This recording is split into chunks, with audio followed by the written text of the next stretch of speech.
La metamorfosis. Frank Kafka.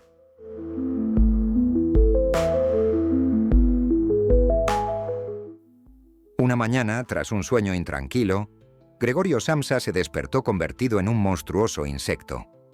Estaba echado de espaldas sobre un duro caparazón y al alzar la cabeza vio su vientre convexo y oscuro, surcado por curvadas callosidades, sobre el que casi no se aguantaba la colcha, que estaba a punto de escurrirse hasta el suelo. Numerosas patas, penosamente delgadas en comparación con el grosor normal de sus piernas, se agitaban sin concierto. ¿Qué me ha ocurrido? No estaba soñando. Su habitación, una habitación normal, aunque muy pequeña, tenía el aspecto habitual. Sobre la mesa había desparramado un muestrario de paños. Samsa era viajante de comercio, y de la pared colgaba una estampa recientemente recortada de una revista ilustrada y puesta en un marco dorado. La estampa mostraba a una mujer tocada con un gorro de pieles, envuelta en una estola también de pieles, y que, muy erguida, esgrimía un amplio manguito, asimismo de piel, que ocultaba todo su antebrazo. Gregorio miró hacia la ventana. Estaba nublado, y sobre el zinc del alféizar repiqueteaban las gotas de lluvia, lo que le hizo sentir una gran melancolía. Bueno, Pensó. ¿y si siguiese durmiendo un rato y me olvidase de todas estas locuras? Pero no era posible, pues Gregorio tenía la costumbre de dormir sobre el lado derecho, y su actual estado no le permitía adoptar tal postura. Por más que se esforzara, volvía a quedar de espaldas. Intentó en vano esta operación numerosas veces. Cerró los ojos para no tener que ver aquella confusa agitación de patas, que no cesó hasta que notó en el costado un dolor leve y punzante, un dolor jamás sentido hasta entonces. Qué cansada es la profesión que he elegido. Se dijo. Siempre de viaje. Las preocupaciones son mucho mayores cuando se trabaja fuera, por no hablar de las molestias propias de los viajes. Estar pendiente de los enlaces de los trenes, la comida mala, irregular, relaciones que cambian constantemente, que nunca llegan a ser verdaderamente cordiales y en las que no tienen cabida los sentimientos. Al diablo con todo. Sintió en el vientre una ligera picazón.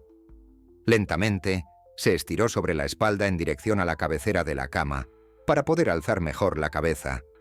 Vio que el sitio que le picaba estaba cubierto de extraños puntitos blancos. Intentó rascarse con una pata, pero tuvo que retirarla inmediatamente, pues el roce le producía escalofríos. Estoy atontado de tanto madrugar. Se dijo. No duermo lo suficiente. Hay viajantes que viven mucho mejor. Cuando a media mañana regreso a la fonda para anotar los pedidos, me los encuentro desayunando cómodamente sentados. Si yo, con el jefe que tengo, hiciese lo mismo, me despedirían en el acto. Lo cual, probablemente, sería lo mejor que me podría pasar. Si no fuese por mis padres, ya hace tiempo que me hubiese marchado. Hubiera ido a ver al director y le habría dicho todo lo que pienso. Se caería de la mesa, esa sobre la que se sienta para, desde aquella altura, hablar a los empleados, que, como es sordo, han de acercársele mucho. Pero todavía no he perdido la esperanza. En cuanto haya reunido la cantidad necesaria para pagarle la deuda de mis padres, unos 5 o 6 años todavía, me va a oír. Bueno, pero por ahora lo que tengo que hacer es levantarme, que el tren sale a las 5. Volvió los ojos hacia el despertador, que tic-taqueaba encima del baúl. Dios mío, Exclamó para sí. Eran más de las 6:30, y las manecillas seguían avanzando tranquilamente. En realidad ya eran casi las 7 menos cuarto. ¿Es que no había sonado el despertador? Desde la cama se veía que estaba puesto a las 4. Por tanto, tenía que haber sonado. Pero, ¿era posible seguir durmiendo a pesar de aquel sonido que hacía estremecer hasta los muebles? Su sueño no había sido tranquilo, pero por eso mismo debía de haber dormido al final más profundamente. ¿Qué podía hacer ahora? El tren siguiente salía a las 7. Para cogerlo tendría que darse muchísima prisa. El muestrario no estaba aún empaquetado, y él mismo no se sentía nada dispuesto. Además, aunque alcanzase el tren, no evitaría la reprimenda del amo, pues el mozo del almacén, que habría acudido al tren de las 5, debía de haber dado ya cuenta de su falta. El mozo era un esbirro del dueño, sin dignidad ni consideración. Y si dijese que estaba enfermo, ¿qué pasaría? Pero esto, además de ser muy penoso, despertaría sospechas, pues Gregorio, en los 5 años que llevaba empleado, no había estado nunca enfermo. Vendría el gerente con el médico del Montepío. Se desharía en reproches, delante de los padres, respecto a la holgazanería de Gregorio, y refutaría cualquier objeción con el dictamen del doctor, para quien todos los hombres están siempre sanos y solo padecen de horror al trabajo. Y la verdad es que, en este caso, su diagnóstico no habría sido del todo infundado. Salvo cierta somnolencia, fuera de lugar después de tan prolongado sueño, Gregorio se sentía francamente bien, además de muy hambriento. Mientras pensaba atropelladamente, sin decidirse a levantarse, y justo en el momento en que el despertador daba las 7 menos cuarto, llamaron a la puerta que estaba junto a la cabecera de la cama. Gregorio, Dijo la voz de su madre. son las 7 menos cuarto. ¿No tenías que ir de viaje? ¡Qué voz tan dulce! Gregorio se horrorizó al oír en cambio la suya propia, que era la de siempre, pero mezclada con un penoso y estridente silbido, en el cual las palabras, al principio claras, se confundían luego y sonaban de forma tal que uno no estaba seguro de haberlas oído. Gregorio hubiera querido dar una explicación detallada, pero, al oír su propia voz, se limitó a decir: Sí, gracias, madre. Ya me levanto. A través de la puerta de madera, la transformación de la voz de Gregorio no debió de notarse, pues la madre se tranquilizó con esta respuesta y se retiró. Pero este breve diálogo reveló que Gregorio, contrariamente a lo que se creía, estaba todavía en casa. Llegó el padre a su vez, y golpeando ligeramente la puerta, llamó. Gregorio, ¿qué pasa? Esperó un momento y volvió a insistir, alzando la voz. ¡Gregorio! Mientras tanto, detrás de la otra puerta, la hermana le preguntaba suavemente: Gregorio, ¿no estás bien? ¿Necesitas algo? Ya estoy bien. respondió Gregorio a ambos a un tiempo, esforzándose por pronunciar con claridad y hablando con gran lentitud, para disimular el insólito sonido de su voz. El padre reanudó su desayuno, pero la hermana siguió susurrando. Abre, Gregorio, por favor. Gregorio no tenía la menor intención de abrir, felicitándose, por el contrario, de la precaución, contraída en los viajes, de encerrarse en su cuarto por la noche, aun en su propia casa. Lo primero que tenía que hacer era levantarse tranquilamente, arreglarse sin que le molestaran y, sobre todo, desayunar. Solo después de hecho todo esto pensaría en lo demás, pues se daba cuenta de que en la cama no podía pensar con claridad. Recordaba haber sentido en más de una ocasión un vago malestar en la cama, producido sin duda por alguna postura incómoda, el cual, una vez levantado, se disipaba rápidamente. Y tenía curiosidad por ver desvanecerse paulatinamente sus imaginaciones de hoy. En cuanto al cambio de su voz, era simplemente el preludio de un resfriado, enfermedad profesional del viajante de comercio. Apartar la colcha era cosa fácil. Le bastaría con arquearse un poco y la colcha caería por sí sola. Pero la dificultad estaba en la extraordinaria anchura de Gregorio. Para incorporarse podía haberse apoyado en brazos y manos, pero en su lugar tenía ahora innumerables patas en constante agitación y le era imposible controlarlas. Y el caso es que quería incorporarse. Se estiraba. Lograba por fin dominar una de sus patas. Pero, mientras tanto, las demás proseguían su anárquica y penosa agitación. No es bueno haraganear en la cama. Pensó Gregorio. Primero intentó sacar la parte inferior del cuerpo, pero dicha parte inferior, que no había visto todavía y que, por tanto, no podía imaginar con exactitud, resultó sumamente difícil de mover. Inició la operación muy lentamente. Hizo acopio de energías y se arrastró hacia adelante. Pero calculó mal la dirección. Se dio un fuerte golpe contra los pies de la cama, y el dolor subsiguiente le reveló que la parte inferior de su cuerpo era, quizá, en su nuevo estado, la más sensible. Intentó, pues, sacar primero la parte superior, y volvió cuidadosamente la cabeza hacia el borde del lecho. Hizo esto sin problemas, y, a pesar de su anchura y su peso, el cuerpo siguió por fin, lentamente, el movimiento iniciado por la cabeza. Pero entonces tuvo miedo de continuar avanzando de aquella forma, porque, si se dejaba caer así, sin duda se haría daño en la cabeza. Y ahora, menos que nunca quería Gregorio perder el sentido. Prefería quedarse en la cama. Pero cuando, después de realizar a la inversa los mismos movimientos, en medio de grandes esfuerzos y jadeos, se halló de nuevo en la misma posición y volvió a ver sus patas moviéndose frenéticamente, comprendió que no podía hacer otra cosa, y volvió a pensar que no debía seguir en la cama y que lo más sensato era arriesgarlo todo, aunque solo tuviera una mínima posibilidad. Pero enseguida recordó que meditar serenamente era mejor que tomar decisiones drásticas. Sus ojos se clavaron en la ventana, pero, por desgracia, la niebla que aquella mañana ocultaba por completo el lado opuesto de la calle, pocos ánimos le infundió. ¡Las 7 ya! Pensó al oír de nuevo el despertador. ¡Las 7 ya! ¡Y todavía sigue la niebla! Durante unos momentos permaneció echado, inmóvil y respirando lentamente, como si esperase que el silencio le devolviera a su estado normal. Pero, al poco rato, pensó. Antes de que den las 7:15, es indispensable que me haya levantado. Además, seguramente vendrá alguien del almacén a preguntar por mí, pues abren antes de las 7. Se dispuso a salir de la cama, balanceándose sobre su borde. Dejándose caer de esta forma, la cabeza, que pensaba mantener firmemente erguida, probablemente no sufriría daño ninguno. La espalda parecía resistente, y no le pasaría nada al dar con ella en la alfombra. Únicamente le hacía vacilar el temor al estrépito que esto habría de producir, y que sin duda asustaría a su familia. Pero no quedaba más remedio que correr el riesgo. Ya estaba Gregorio con casi medio cuerpo fuera de la cama.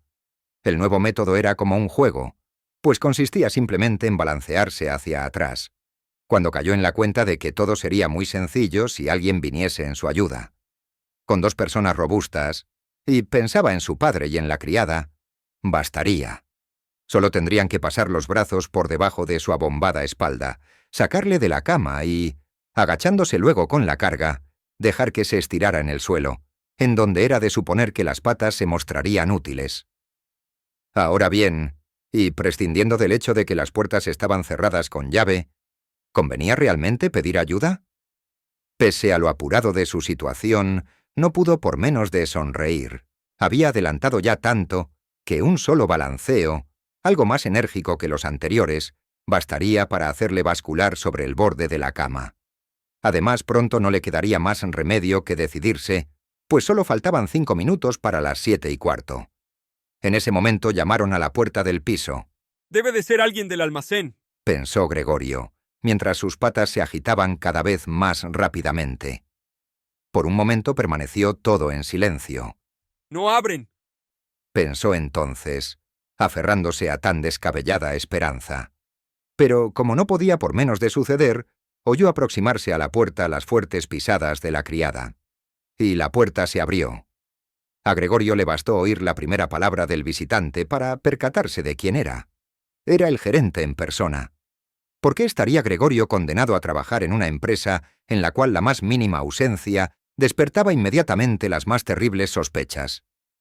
¿Es que los empleados eran todos unos sinvergüenzas? ¿Es que no podía haber entre ellos algún hombre de bien que, después de perder un par de horas de la mañana, se volviese loco de remordimiento y no estuviera en condiciones de abandonar la cama? Es que no bastaba con mandar a un chico a preguntar, suponiendo que tuviese fundamento esta manía de averiguar, sino que tenía que venir el mismísimo gerente a enterar a una inocente familia de que solo él tenía autoridad para intervenir en la investigación de tan grave asunto.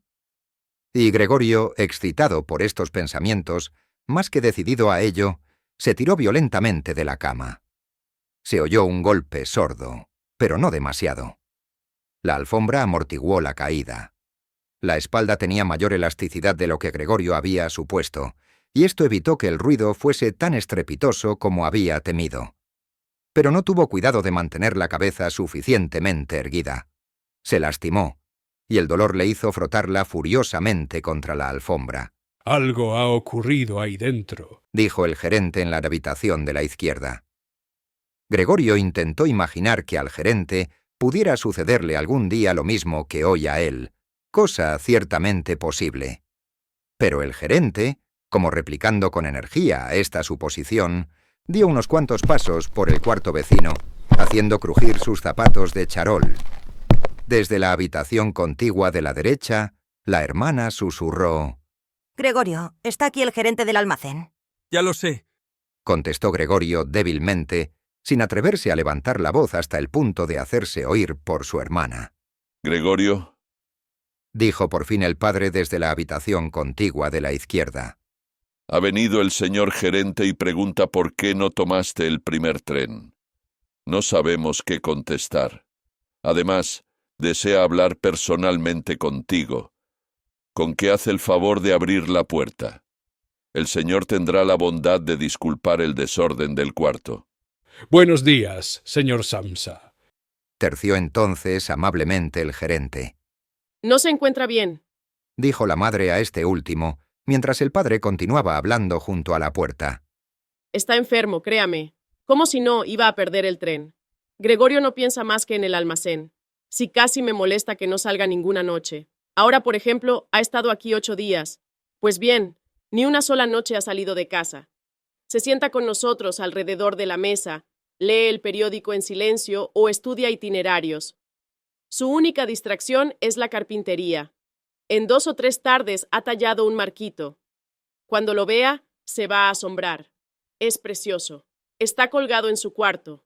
Ahora lo verá, en cuanto abra Gregorio. Por otra parte, me alegro de que haya venido usted, pues nosotros no hubiéramos podido convencer a Gregorio de que abra la puerta. ¿Es tan testarudo? Seguramente no se encuentra bien, aunque antes dijo lo contrario. Voy enseguida. Dijo débilmente Gregorio, sin moverse para no perder palabra de la conversación. Seguro que es como usted dice, señora. Repuso el jefe. Espero que no sea nada serio, aunque, por otra parte, he de decir que nosotros, los comerciantes, tenemos que saber afrontar a menudo ligeras indisposiciones, anteponiendo a todos los negocios. Bueno, Preguntó el padre, impacientándose y volviendo a llamar a la puerta. ¿puede entrar ya el señor? No. Respondió Gregorio. En la habitación de la izquierda se hizo un apenado silencio, y en la de la derecha comenzó a sollozar la hermana. ¿Por qué no iba ella a reunirse con los demás? Claro, acababa de levantarse y ni siquiera habría empezado a vestirse. ¿Pero por qué lloraba? ¿Acaso porque el hermano no se levantaba, porque no abría la puerta, porque corría el riesgo de perder su empleo, con lo cual el dueño volvería a atormentar a los padres con las viejas deudas? Pero, por el momento, estas preocupaciones no venían a cuento. Gregorio estaba allí, y no pensaba ni remotamente en abandonar a los suyos. Yacía sobre la alfombra, y nadie que supiera en qué estado se encontraba hubiera pensado que podía hacer pasar a su jefe. Pero esta leve descortesía, que más adelante explicaría satisfactoriamente, no era motivo suficiente para despedirle. Y Gregorio pensó que, de momento, en vez de molestarle con quejas y sermones, era mejor dejarle en paz. Pero la incertidumbre en que se hallaban con respecto a él era precisamente lo que inquietaba a los otros, disculpando su actitud. Señor Samsa, Dijo por fin el gerente con voz engolada. ¿qué significa esto? Se ha atrincherado usted en su cuarto y no contesta más que con monosílabos. Inquieta usted inútilmente a sus padres y, dicho sea de paso, falta a su obligación con el almacén de una manera inconcebible. Le hablo en nombre de sus padres y de la empresa, y le ruego encarecidamente que se explique enseguida y con claridad. Estoy asombrado. Yo le tenía a usted por un hombre formal y juicioso, y no entiendo estas extravagancias. La verdad es que el señor director me insinuó esta mañana una posible explicación de su ausencia, el cobro que se le encomendó que hiciese efectivo anoche. Yo dije que respondía personalmente de que no había ni que pensar en tal posibilidad, pero ahora, ante esta incomprensible actitud, no siento ya deseos de seguir intercediendo por usted. Su posición no es, desde luego, muy sólida. Mi intención era decirle todo esto a solas, pero como a usted al parecer no le importa hacerme perder el tiempo, no veo por qué no habrían de oírlo sus señores padres. Últimamente su trabajo ha dejado bastante que desear. Es verdad que no es esta la época más propicia para los negocios. Nosotros mismos lo reconocemos. Pero, señor Samsa, no hay época, no debe haberla, en que los negocios se paralicen. Ya voy. Gritó Gregorio fuera de sí, olvidándose en su excitación de todo lo demás. Voy inmediatamente. Una ligera indisposición me retenía en la cama. Estoy todavía acostado, pero ya me siento bien. Ahora mismo me levanto. Un momento. Aún no me encuentro tan bien como creía, pero ya estoy mejor. No entiendo cómo me ha podido ocurrir. Ayer me encontraba perfectamente. Sí, mis padres lo saben. Mejor dicho, ya ayer tarde percibí los primeros síntomas. ¿Cómo no me lo habrán notado? ¿Por qué no lo diría yo en el almacén? Pero siempre cree uno que se pondrá bien sin necesidad de quedarse en casa. Por favor, tenga consideración con mis padres. No hay motivo para los reproches que me acaba de hacer. Nunca me han dicho nada parecido. Sin duda, no ha visto usted los últimos pedidos que he transmitido. Además, saldré en el tren de las 8. Con estas 2 horas de descanso, he recuperado las fuerzas. No se entretenga usted más. Enseguida voy al almacén. Explique allí esto. Se lo suplico. Y presente mis respetos al director. Mientras decía atropelladamente todo esto, Gregorio, gracias a la habilidad adquirida en la cama, se acercó sin dificultad al baúl e intentó enderezarse apoyándose en él. Quería abrir la puerta, presentarse ante el gerente, hablar con él. Sentía curiosidad por saber lo que dirían cuando le viesen los que tan insistentemente le llamaban. Si se asustaban, no era culpa de él y no tenía nada que temer. Si, por el contrario, se quedaban tan tranquilos, tampoco él tenía por qué excitarse, y podía, si se daba prisa, estar a las 8 en la estación. Varias veces resbaló contra las lisas paredes del baúl, pero, al fin, logró incorporarse. El dolor en el abdomen, aunque muy intenso, no le preocupaba. Se dejó caer contra el respaldo de una silla cercana, a cuyos bordes se agarró fuertemente con sus patas. Logró tranquilizarse y calló para escuchar lo que decía el gerente. ¿Han entendido ustedes una sola palabra? Preguntó éste a los padres. ¿No será que se hace el loco? Por el amor de Dios.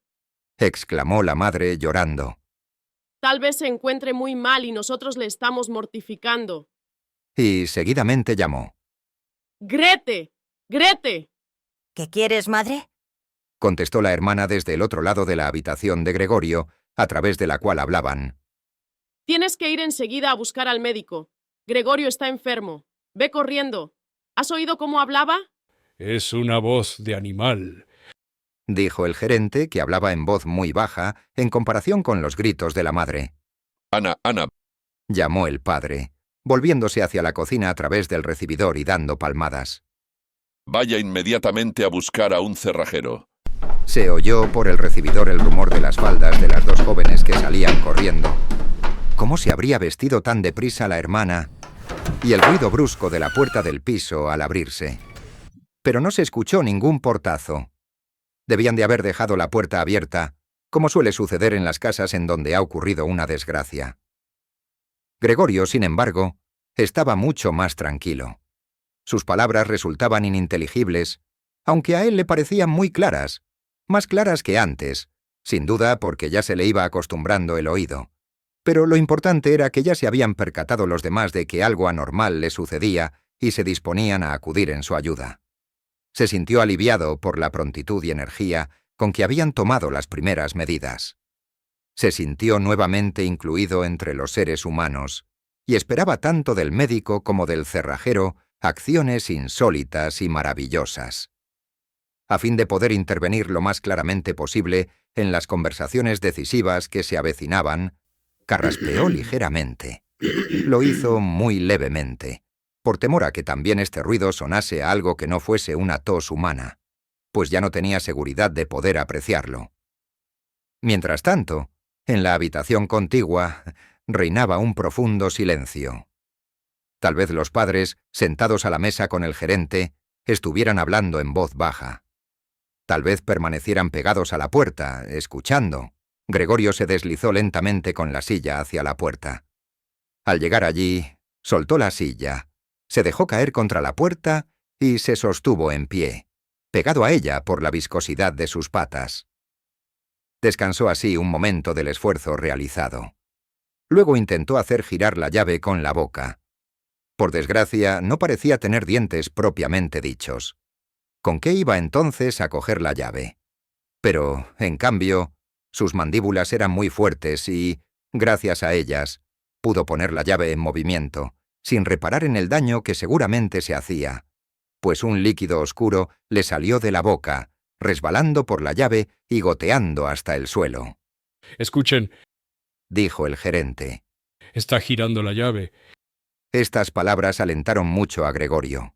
Pero todos, el padre, la madre, deberían haberle gritado: «¡Adelante, Gregorio!».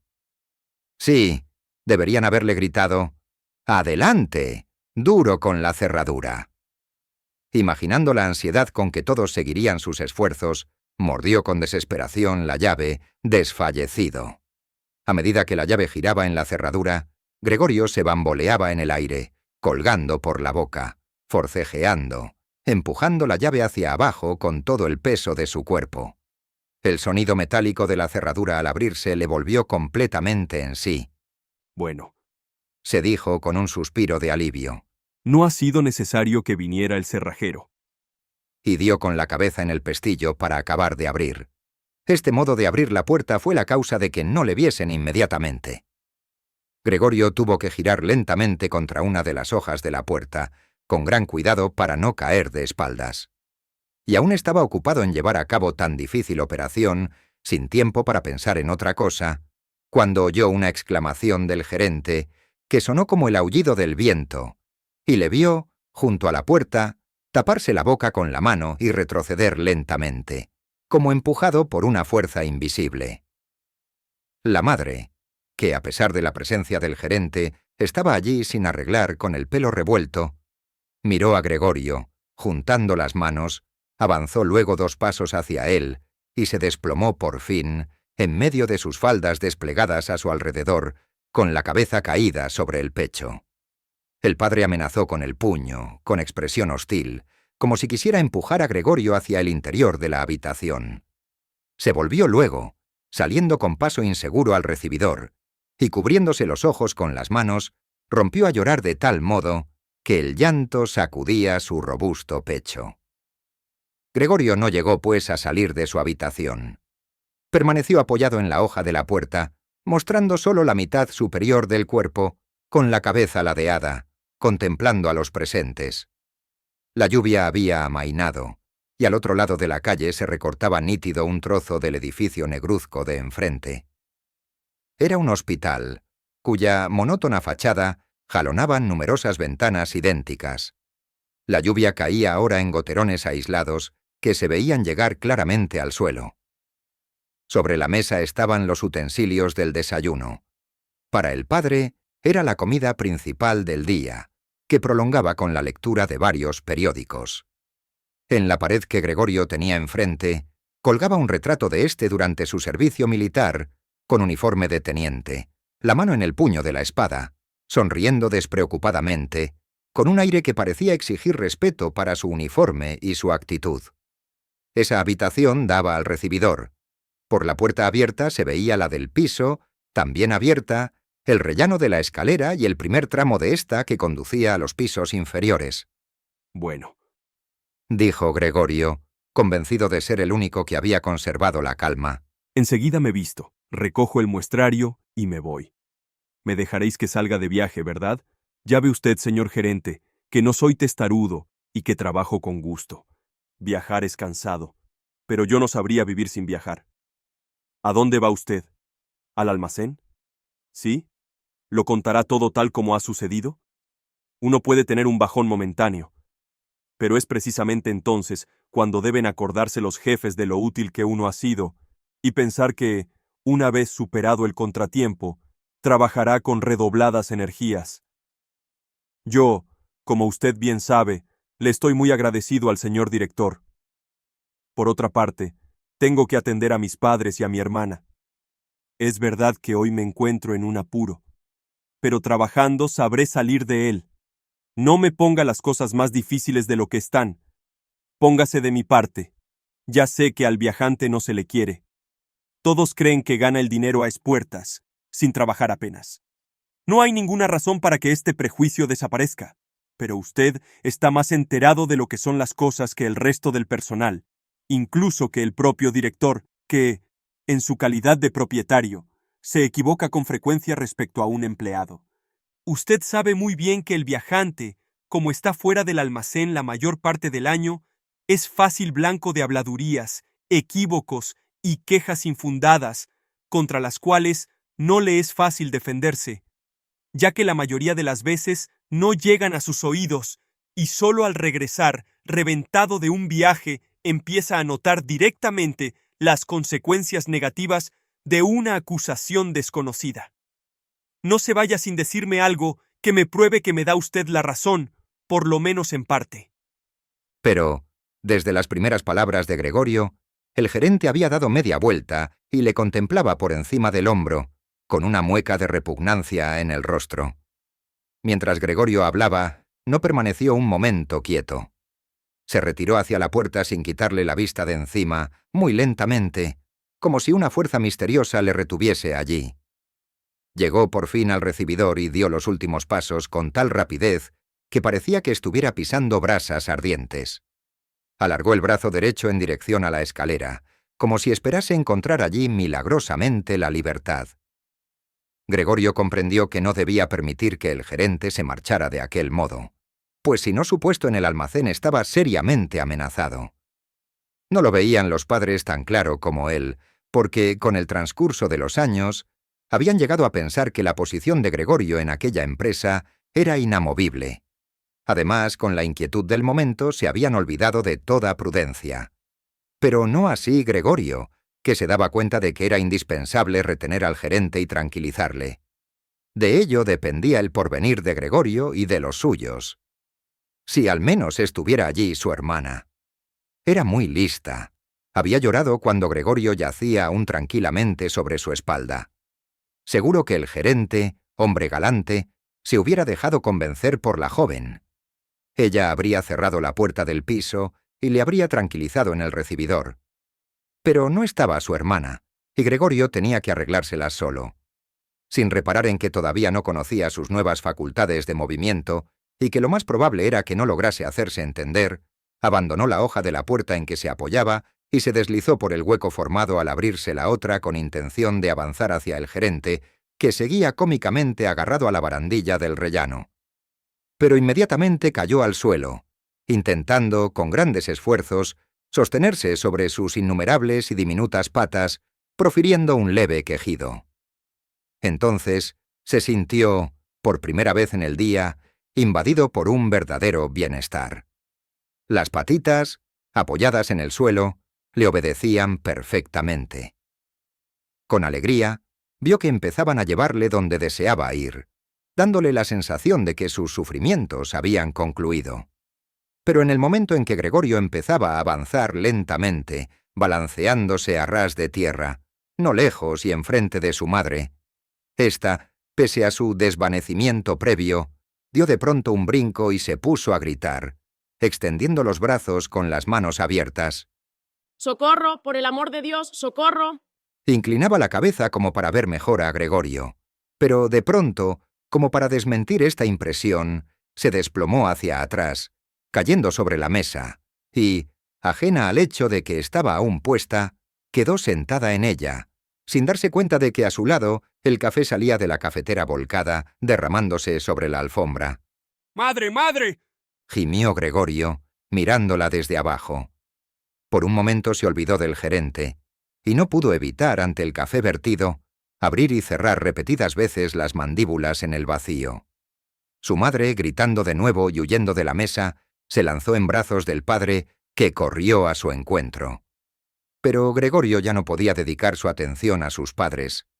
El gerente estaba en la escalera y, con la barbilla apoyada sobre la baranda, dirigía una última mirada a aquella escena. Gregorio tomó impulso para darle alcance, pero él debió de comprender su intención, pues de un salto bajó varios escalones y desapareció, profiriendo unos alaridos que resonaron por toda la escalera. Para colmo de males, la huida del jefe pareció trastornar por completo al padre, que hasta entonces se había mantenido relativamente sereno. Pues, en lugar de correr tras el fugitivo, o por lo menos permitir que así lo hiciese Gregorio, empuñó con la diestra el bastón del gerente, que éste no había recogido, como tampoco su sombrero y su gabán, olvidados en una silla. Y armándose con la otra mano de un gran periódico que había sobre la mesa, se dispuso, dando fuertes patadas en el suelo, esgrimiendo papel y bastón, a hacer retroceder a Gregorio hasta el interior de su cuarto. De nada le sirvieron a éste sus súplicas, que no fueron entendidas. Y aunque inclinó sumiso la cabeza, solo consiguió excitar aún más a su padre. La madre, a pesar del mal tiempo, había abierto una ventana y, violentamente inclinada hacia afuera, se cubría el rostro con las manos. Entre el aire de la calle y el de la escalera se estableció una fuerte corriente. Las cortinas de la ventana se ahuecaron. Sobre la mesa se agitaron los periódicos y algunas hojas sueltas volaron por el suelo. El padre, inflexible, resoplaba violentamente, intentando hacer retroceder a Gregorio. Pero éste carecía aún de práctica en la marcha hacia atrás, y la cosa iba muy despacio. Si al menos hubiera podido volverse. En un santiamén se hubiese encontrado en su cuarto. Pero temía, con su lentitud en girar, impacientar a su padre, cuyo bastón podría deslomarle o abrirle la cabeza. Finalmente, sin embargo, no tuvo más remedio que volverse, pues advirtió contrariado que, caminando hacia atrás, no podía controlar la dirección. Así que, sin dejar de mirar angustiosamente hacia su padre, empezó a girar lo más rápidamente que pudo, es decir, con extraordinaria lentitud. El padre debió de percatarse de su buena voluntad, pues dejó de hostigarle, dirigiendo incluso de lejos, con la punta del bastón, el movimiento giratorio. Si al menos hubiese dejado de resoplar. Esto era lo que más alteraba a Gregorio. Cuando ya iba a terminar el giro, aquel resoplido le hizo equivocarse, obligándole a retroceder otro poco. Por fin logró quedar frente a la puerta. Pero entonces comprendió que su cuerpo era demasiado ancho para poder pasar sin más. Al padre, en medio de su excitación, no se le ocurrió abrir la otra hoja para dejar espacio suficiente. Estaba obsesionado con la idea de que Gregorio había de meterse cuanto antes en su habitación. Tampoco hubiera permitido los lentos preparativos que Gregorio necesitaba para incorporarse, y de este modo pasar por la puerta. Como si no hubiese problema alguno, azuzaba a Gregorio con furia creciente. Gregorio oía tras de sí una voz que parecía imposible fuese la de un padre. Se incrustó en el marco de la puerta. Se irguió de medio lado y quedó atravesado en el umbral, lacerándose el costado. En la puerta aparecieron unas manchas repulsivas. Gregorio quedó allí atascado, sin posibilidad de hacer el menor movimiento. Las patitas de uno de los lados colgaban en el aire, mientras que las del otro quedaban dolorosamente oprimidas contra el suelo. En esto, el padre le dio por detrás un empujón enérgico y salvador, que lo lanzó dentro del cuarto, sangrando copiosamente. Luego cerró la puerta con el bastón y por fin volvió la calma.